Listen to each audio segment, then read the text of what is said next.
I never thought I'd be in a position where I'd have to change the locks on my own house to keep my sister out. But life has a way of throwing unexpected curveballs at you, especially when family is involved.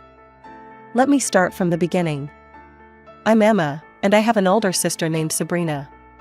Growing up, Sabrina was always the golden child, the one who took risks, chased dreams, and supposedly knew how to live life to the fullest. She married young, had 2 beautiful daughters, and inherited our grandmother's house. I, on the other hand, took what my family called the safe route. I worked hard, saved money, and eventually bought my own house with a mortgage, using the $100,000 our grandmother left me as a down payment. "Emma, you're so boring," Sabrina would often say during our family gatherings. "All you do is work and pay bills. Where's your sense of adventure?" I'd just shrug it off. My house might not have been as impressive as her inherited property, but it was mine, and I was proud of it. I had my routine, my peace, and my independence. Little did I know that my supposedly boring life would soon be turned upside down. It all started about 6 months ago when Sabrina burst into my house one Sunday afternoon, her eyes sparkling with excitement. "Emma, you won't believe the opportunity I've found," she exclaimed, barely taking off her shoes before rushing into my living room. I was in the middle of my weekend cleaning routine, but I knew that look in her eyes. It was the same look she had when she convinced our parents to let her go backpacking through Europe at 18, or when she decided to have a destination wedding in Bali that nearly bankrupted our parents. "What is it this time?" I asked, setting aside my cleaning supplies. "There's this amazing medical startup," she began, pulling out her phone to show me some fancy presentations. "They're revolutionizing the healthcare industry. Tom and I are thinking of selling the house and investing in it. You should do the same." I stared at her, wondering if she was joking. Sell my house? The one I'm still paying a mortgage on? To invest in a startup? "Don't be such a scaredy cat," she rolled her eyes. "This is a guaranteed return. Triple the investment in just 1 year. You could buy an even bigger house after that." "Sabrina, I don't know anything about medical startups or investments," I tried to reason with her.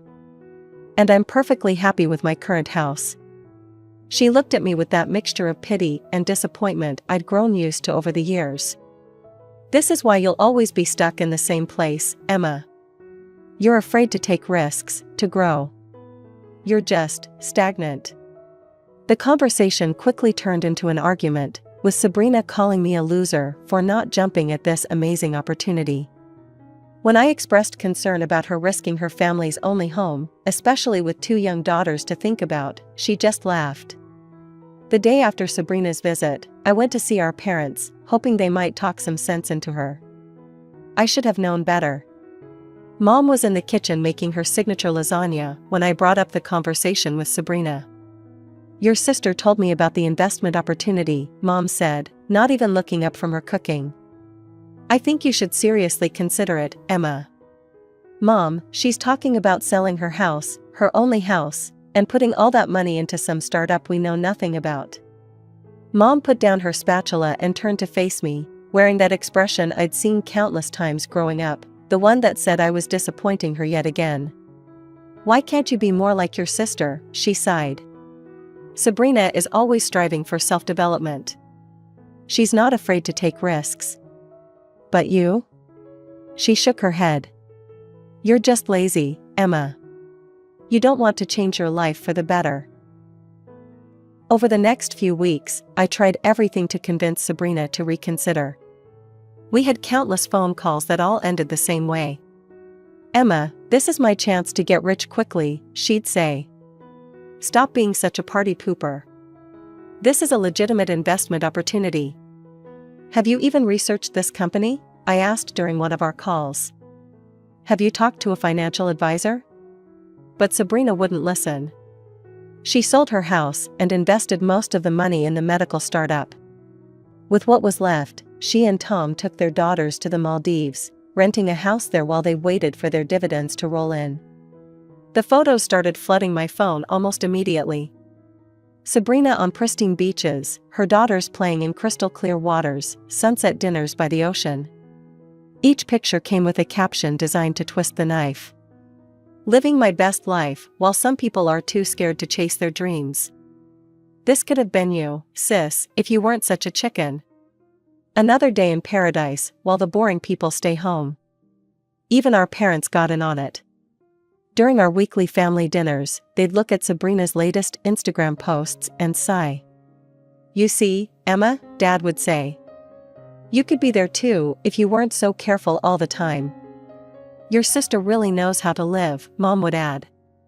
It's not too late to join her, you know. The investment opportunity is still open. I sat through these dinners, quietly eating my food while they browsed through Sabrina's photos and talked about her courage and vision. Sometimes I wondered if I was the crazy one for not seeing this amazing opportunity they were all so excited about. But deep in my gut, something told me this was all too good to be true. 6 months passed, and the photos from the Maldives stopped coming. At first, I thought maybe Sabrina had finally grown tired of trying to make me jealous. Then one morning, I saw the headlines. Medical startup exposed as massive fraud scheme. Thousands of investors lose everything in healthcare scam. Startup founders flee country amid fraud investigation. My hands shook as I read the articles. The company Sabrina had invested in, had gambled her entire future on, was nothing but an elaborate scam. All that money, our grandmother's house, everything was gone. I tried calling Sabrina, but her phone was off. Tom's too. Finally, after 3 days of silence, I got a text from Mom, your sister's coming home. They arrived at our parents' house, looking nothing like the carefree family from those beach photos. Sabrina's designer clothes were replaced with wrinkled travel wear, and the girls looked exhausted. They'd spent every last penny they had from the house sale trying to maintain their lifestyle in the Maldives, believing until the very end that their investment would pay off. 2 weeks later, Mom called me. Her voice sounded strained, different from the proud tone she'd used when bragging about Sabrina's brave investment. Emma, we need to talk, she said. Can you come over?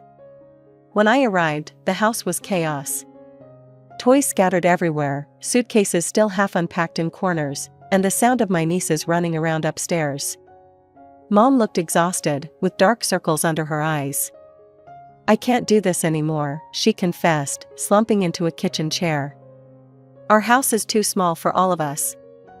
I haven't had a proper night's sleep in 2 weeks, and I'm constantly cooking and cleaning. Dad sat beside her, looking equally worn out. Emma, we hate to ask this, but you have that big house. Before they could finish, Sabrina came into the kitchen. Her eyes were red and puffy from crying. Gone was the confident sister who'd mocked my boring life choices. In her place stood someone I barely recognized. Please, Emma, she sobbed, grabbing my hands. Just for 3 months. That's all we need. Tom and I will find jobs, save up for a place of our own. I promise we won't stay longer than that. I looked at my sister, really looked at her. The designer clothes and expensive jewelry were gone. So was that smug smile she'd worn in all those beach photos. Her daughters peeked around the doorframe, quiet and uncertain, so different from their usual bubbly selves. 3 months, I finally said, my voice firm. Not a day more. And I mean it, Sabrina. Thank you, she threw her arms around me. I promise we'll have everything figured out by then. You won't regret this. The first few weeks of having Sabrina's family in my house were interesting. I expected them to immediately start job hunting, but that's not what happened. Instead, my house became some sort of social hub, with Sabrina and Tom's friends constantly coming and going. We need to decompress, Sabrina explained one evening when I found her and Tom drinking wine with their friends in my living room. We also need to maintain our social connections. That's how you find good job opportunities. But weeks passed, and these social connections weren't leading to any jobs. Every morning, I'd leave for work to find them still in their pajamas, planning another get-together. Every evening, I'd come home to find them networking with friends. When are you actually going to start looking for work? I finally asked 1 month into their stay. You're so uptight, Emma, Tom said, scrolling through his phone. We're still processing our trauma. We need time to gain strength. Finally, after a month of processing, they both found jobs. I thought this would be the turning point, that they'd start saving money for their own place. I was wrong. Instead of saving, they started spending their salaries on what Sabrina called maintaining their standard of living. My kitchen became filled with exotic ingredients I couldn't pronounce, delivered by expensive specialty food services. I can't just switch to regular food overnight, Sabrina explained while unpacking a $200 grocery delivery. My body got used to certain things in the Maldives. I need to transition slowly. When the 3-month mark approached, I decided it was time for a serious conversation. I found Sabrina in the kitchen, ordering another exotic meal delivery on her phone. So, I started, trying to keep my voice casual. Have you started looking for places to rent? She looked up from her phone, surprised. Oh, come on, Emma, don't be so pushy. We need more time to find the right place. More time? The agreement was 3 months. That was the deal. Why are you being so selfish? She frowned. We need to find a place that's in the right school district for the girls. These things take time. And how many places have you actually looked at? Her silence was answer enough. That evening, my phone rang. It was Mom. Emma, Sabrina told me you're trying to kick them out, she said accusingly. I'm not kicking them out, Mom. The agreement was 3 months. It's been 3 months. She has small children, Emma. You can't just send them out on the street. What kind of sister are you? I closed my eyes, feeling a headache coming on. Fine, I said finally. 3 more months. But that's it. This is the last extension they're getting. You're doing the right thing, Mom said, her voice softening. They're family, after all. Family. That word was starting to feel more like a burden than a blessing. As I hung up the phone, I couldn't shake the feeling that I'd just made a huge mistake. When the utility bills arrived that month, I nearly had a heart attack. The numbers were more than triple what I usually paid. Water usage had skyrocketed, electricity consumption was through the roof, and don't even get me started on the heating bills. I sat at my kitchen table, surrounded by bills, doing calculations that made my head spin. My mortgage payment was already substantial. I put down $100,000 from my grandmother's inheritance as a down payment, but the monthly payments were still significant. Now, with 4 additional people in the house, my utilities had become another massive expense, one I hadn't planned for. Sabrina, I called out one evening, bills in hand. We need to talk about these. She glanced at the papers, then back at her phone. Oh, those look high. They are high, very high. I think it's reasonable that you and Tom help with them, considering you're both working now. She looked at me as if I'd suggested she give up oxygen. Emma, we're trying to save money for our own place, remember? We can't afford to pay bills right now. Besides, everything will work out. Stop worrying so much. But I had plenty to worry about. On top of the financial strain, I'd somehow become an unpaid babysitter. Every weekday followed the same exhausting routine. Our parents would pick up the girls from school and watch them until I finished work. Then, instead of going home to relax, I'd drive to our parents' house to collect my nieces. I'd take them back to my house, help them with homework, make dinner, and wait. And wait. And wait. Sabrina and Tom were supposed to be home by 6 p.m., but they rarely arrived before 9 p.m. Sorry we're late, Sabrina would breeze in, looking far too put together for someone who'd supposedly been stuck at work. The meeting ran long. I understood perfectly when I saw the Instagram stories their friends posted, happy hour drinks, dinner gatherings, social events, all featuring my sister and her husband, while I sat at home watching their children. One particularly late night, after they'd finally returned home and the girls were asleep, I confronted Sabrina again about their plans to move out. The deadline for this extended stay is coming up, I reminded her. Have you started looking for places? She waved her hand dismissively. Everything will be fine, Emma. You really need to stop stressing about everything. That's not an answer, Sabrina. Are you even saving any money? Of course we are, she said, but wouldn't meet my eyes. Just trust me, okay? When have I ever let you down? I bit my tongue to keep from listing all the times she had, in fact, let me down. Instead, I watched her disappear upstairs to her room, my guest room, in my house that I was paying for, while I sat surrounded by bills I couldn't afford and a growing resentment I couldn't contain. 6 months. It had been 6 months of mounting bills, endless babysitting, and watching my sister and her husband treat my house like their personal resort. I decided it was time for one final conversation. I called them both into the living room one evening after the girls had gone to bed. We need to talk, I said, sitting across from them. Next week marks exactly 6 months since you moved in. As we agreed, that's when you need to move out. I expected protests, explanations, maybe even promises to start looking for a place immediately. What I didn't expect was laughter. Sabrina actually laughed. Move out, she said, still chuckling.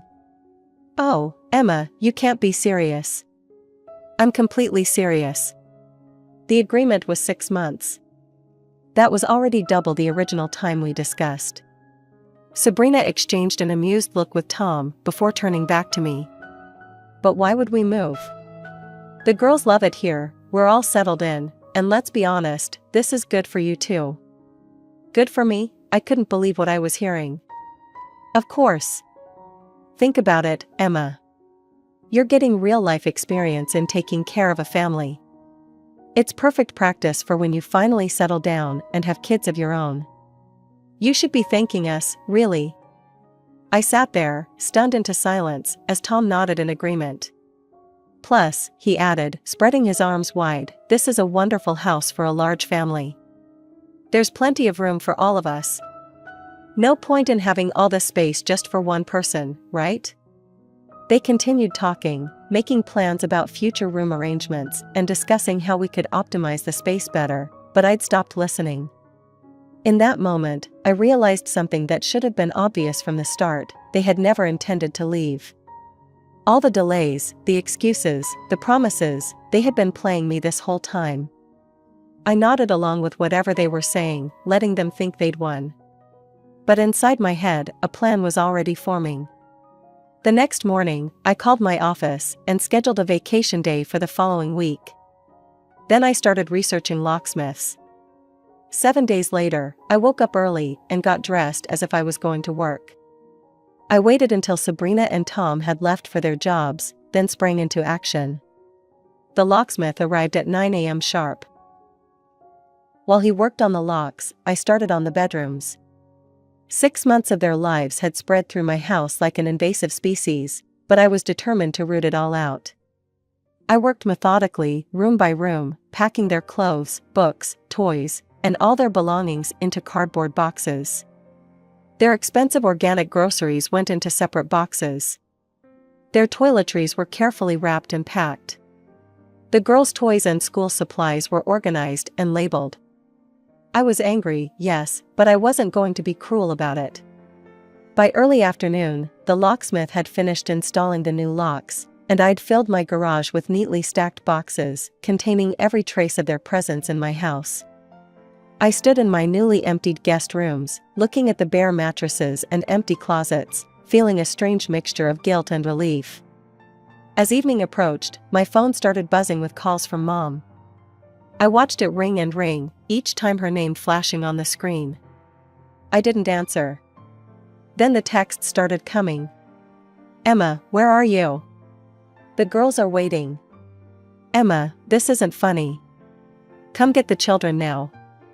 Emma, answer your phone. I turned my phone to silent and waited. Around 9:30 p.m., I heard them pull up in the driveway. There was the usual sound of car doors slamming, children chattering, then the unexpected jingle of keys against new locks. The confusion started first. I could hear them trying different keys, probably thinking they weren't putting them in correctly. Then came Tom's voice, "What the hell?" The knocking started softly at first, then grew louder. "Emma," Sabrina's voice rang out. "The keys aren't working. Let us in." I walked to the door, but didn't open it. "The keys aren't working because I changed the locks." There was a moment of stunned silence, then explosion. "You what?" Sabrina screamed. "Open this door right now." "No," I said firmly, "I'm done. I'm done paying double utilities. I'm done being your unpaid babysitter. I'm done watching you waste money while living rent-free in my house." I heard the girls starting to cry, and Sabrina immediately used that to her advantage. She brought them closer to the door, their sobs clearly audible. "Listen to them, Emma. Look what you're doing to your own nieces. How can you be so heartless? Don't you dare use your children as emotional blackmail," I said, my voice shaking with anger. "If you cared about their stability, you wouldn't have gambled away their home on a get-rich-quick scheme. You wouldn't have spent 6 months avoiding responsibility while I cleaned up your mess. Just let us in," Sabrina pleaded, changing tactics. "We can talk about this." "There's nothing to talk about. Your things are packed in boxes in the garage. You can take them now." "You had no right," Tom shouted. "I had every right. This is my house, the house I pay for, the house you've been living in for free while lying to my face about finding your own place." They stood outside for another 20 minutes, alternating between threats, pleading, and insults. Finally, I heard them moving toward the garage. It took several trips to load everything into their car, punctuated by Sabrina's loud complaints and Tom's angry muttering. Just as I thought it was over, my phone rang again. "Mom. How dare you throw your sister out?" she screamed before I could even say hello. "What kind of person does this to their own family? Sabrina should be living with you. You need to help your sister." "I did help her, Mom, for 6 months. Now it's your turn.